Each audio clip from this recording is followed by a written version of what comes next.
Good afternoon, everyone. Welcome to another section of our Facebook Live. This is Law Ascent, and I'm Adedamola. This afternoon, we'll be talking on effective legal ways to recover debts. And going by our topic, you'll notice that we said effective legal ways. So, if we are saying there are legal ways of recovering debt, that means there are illegal ways of recovering debt. So, by way of definition, what is a debt? A debt is an amount or a sum of money due to a person, and this person can either be a business owner or an individual. And you also agree with me that the country or the business environment is such that debt or issue of non-payment of money or sums due for services and goods supplied to people is one issue that is very rampant in our business environment. And debt recovery or issue of debt or non-payment of funds for services rendered is one issue that every business owner at one point or the other are about to deal with. And even as individuals, we've had cases where or situations where we've had to loan money or borrow some friends, families, and relatives an amount of money which they promise to pay back upon a due date. So this afternoon we'll be talking on how to recover this sum of money or debt and the ways you can go about it. To start with, I would want to mention and emphatically state that debt recovery is a civil action which you should not explore or make use of processes that are applicable to criminal sanctions or criminal liabilities. So what I'm trying to say is, for a debt owed to you, in realizing this debt or in recovering this debt, you are only expected to make use of civil ways. So this is to say that the activities of people using the officers of the Nigerian police force or other security agencies just such as the Nigerian forces, because we've seen cases where people have brothers or relatives who are in the armed forces and they try to explore these opportunities by using them as debt recovery agents. So in summary, when recovering debt, you are not expected to engage the service of the Nigerian police force or any other security agencies. Also, the issue of resorting to self-helps. We've seen cases where people have been owed a sum of money and what they do is to try to recover those monies by themselves, and they do this by ways of what we call self-help, and some of this self-help can include detaining the assets of the debtor. So we've seen cases where people go to the house or offices of the person owing them to retrieve some of the assets or some of the properties of the debtor, with the belief that once they are in possession of those properties, the person will definitely come back to pay the amount owed to them. Why these measures at times have been able to assist people with generating their has assisted people in recovering sums owed to them. There are, however, illegal ways of recovering debts upon which a debtor can validly institute a legal action against you. Even though they are owing you a sum of money, they can proceed to court or even petition the same Nigerian police force you've used in recovering this debt. They can also lay a petition to them or submit a petition to them for breach of fundamental rights and threat to life. And should an action be pursued in court to enforce their fundamental rights or even threat to life, which is a criminal action, you can be imprisoned for even recovering what is legally due to you. So this afternoon we'll be talking on legal ways which you can explore in recovering debts owed to you. And like I said earlier, for every business owners in Nigeria, there will definitely be a time where you would have to render services to someone on credit. That is to say, an arrangement where you agree with the person to pay at a later date. And after these arrangements, there have been different cases of people receiving goods on credit, receiving services on credit, and after which the due date passed, they still fail to pay what is expected to be paid by them. So this afternoon we'll be talking on how to recover this debt.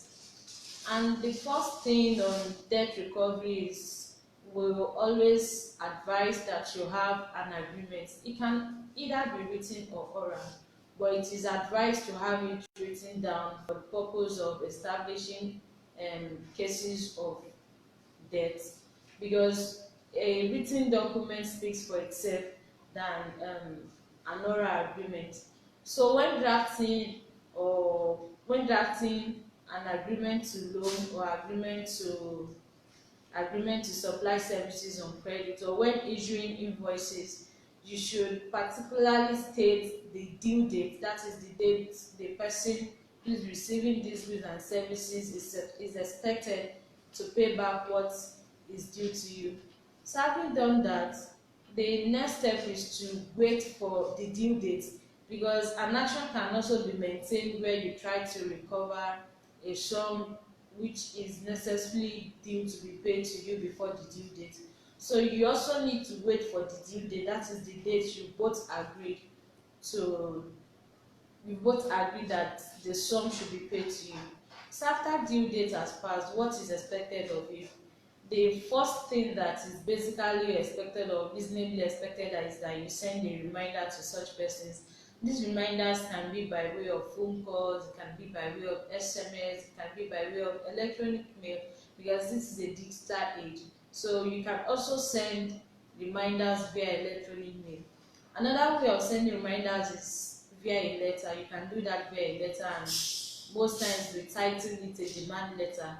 So this demand letter should specifically state some facts, and these facts include the name of the debtor, because you have to address it to a particular debtor.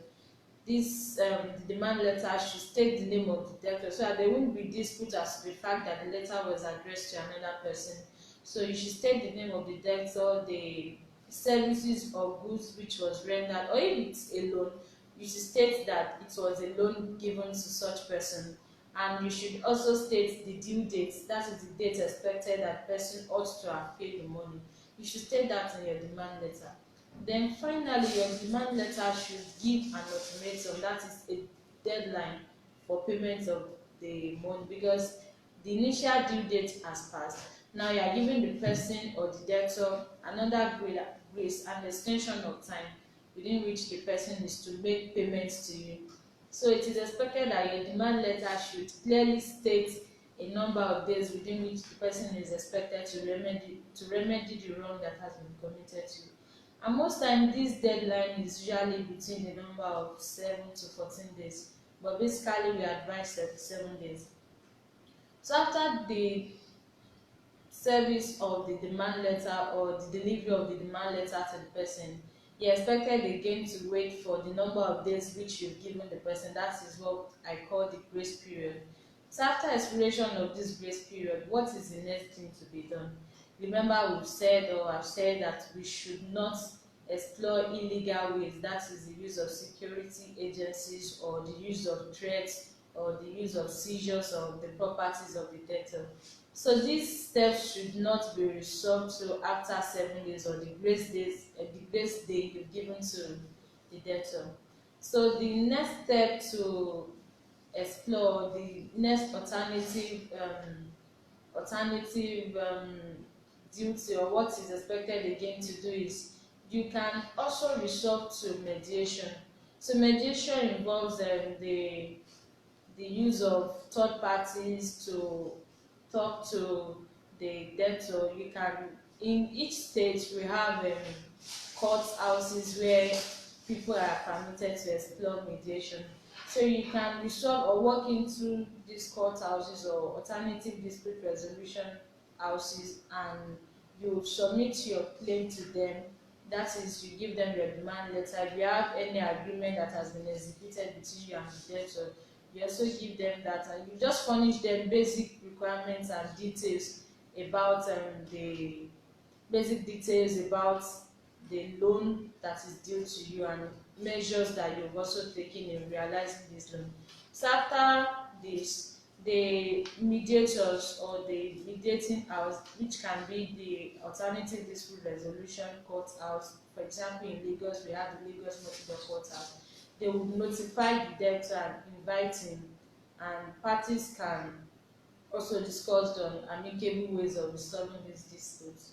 So let's say you're unable to recover the sum following the mediation process and other alternative ways aside filing actions in court. If this also doesn't still work, you also have the choice of proceeding to the court to recover the sums due to you. And in going to court, the first thing is to know the amount of money you are trying to claim, because the amount of money you are trying to claim depends on the court which you are going to approach in recovering this sum to you. So the various courts in Nigeria where you can recover sums includes but not limited to the small claims court. This is a innovation of the judiciary in ensuring quick and fast ways of recovering debt, especially for business owners and even non-business owners. So for the small claims court, the arrangement is such that you don't even necessarily need the service of a lawyer. So you can just walk up to the small claims court in Lagos State, for example, you visit the registry where you'll be given forms, because the way of the manner of instituting action at the small claims court is by filling forms, because these forms are already there. All you need to do is just to furnish them with particulars of the amount of you are claiming and the details of the person whom you are claiming, from whom you are making the demand or claim.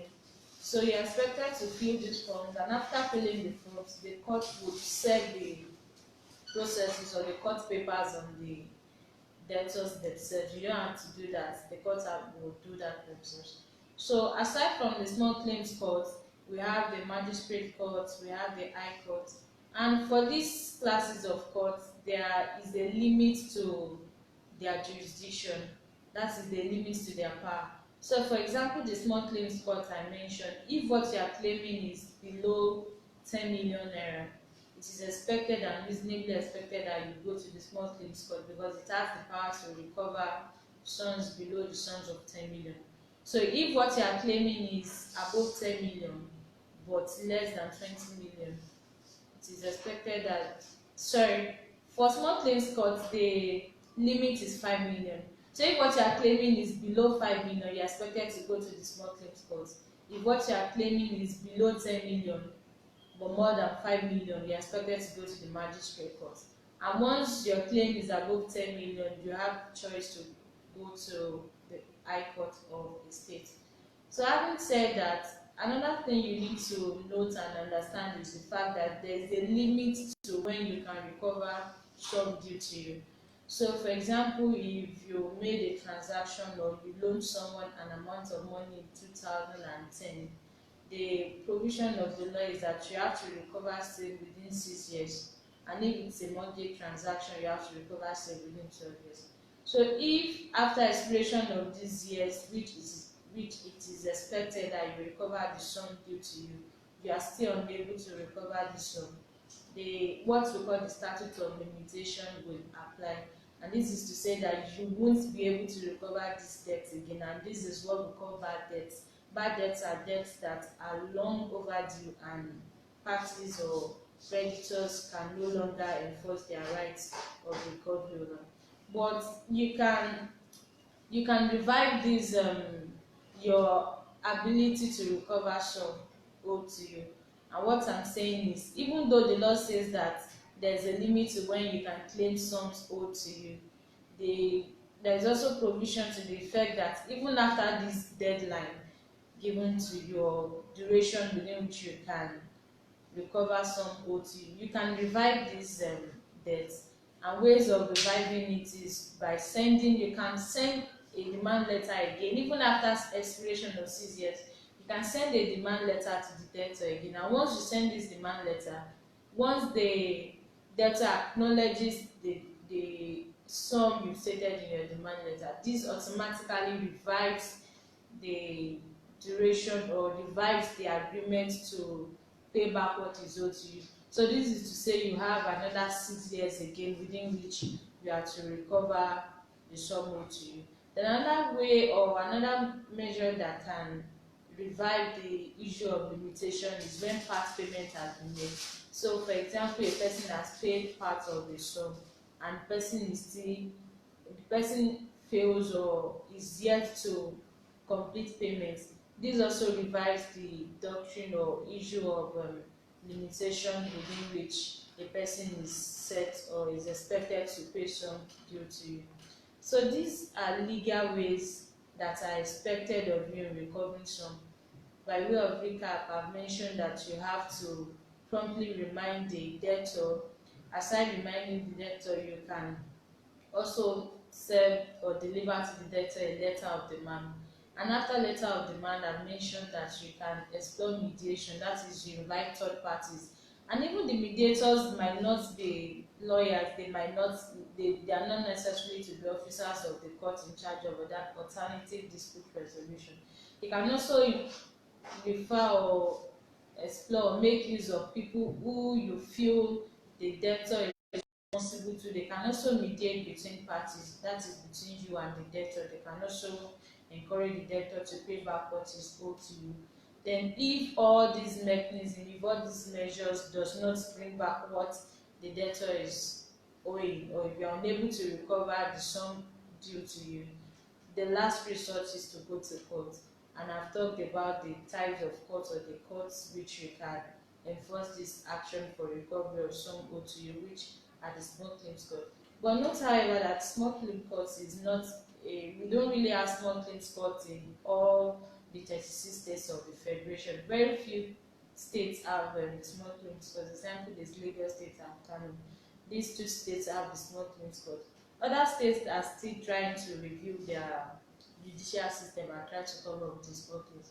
But irrespective of the fact that some of these states do not have small claims court, you can go to the magistrate court.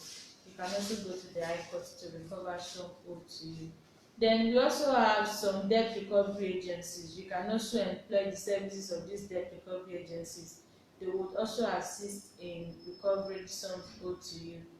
But most importantly, the resort to self-help or use of security agencies are not allowed or permitted under the laws of the Federal Republic of Nigeria. And where you explore these measures or where you make use of these alternative ways of recovering debt which are illegal, sanctions and penalties will apply, which on the long run you can even end up paying over what the person is owing you, because if the person should go to court and praise the court for award of damages or sanctions and all that, it is even costlier. So it is advisable then to make use of legal ways, which when you explore legal ways of recovering your debt, you even have the opportunity of recovering what is owed to you or what the person is owing you, and you also have an opportunity of even claiming interest, because when you make use of police officers, security agencies, detaining assets and properties of the debtors, you are not going to get interest. At best you get the exact sum owed to you. But where you make use of legal ways such as going to court or even mediations and the likes, you can even claim interest, reasonable interest, because when the person is owing you an amount of money, we know that inflation rises every year, and the value of the sum of money owed to you by someone in 2010 is not the same value in 2020. So when you explore these legal ways of recovering debt, you have a benefit of recovering the principal sum owed to you and even the opportunity to claim interest. So this afternoon, I believe you've gained one or two things, and I believe you've been able to answer some of the questions coming to your mind on when to recover some, the ways to recover some, and ways not to recover some. So implore you to join us again next week for another session of our Facebook Live.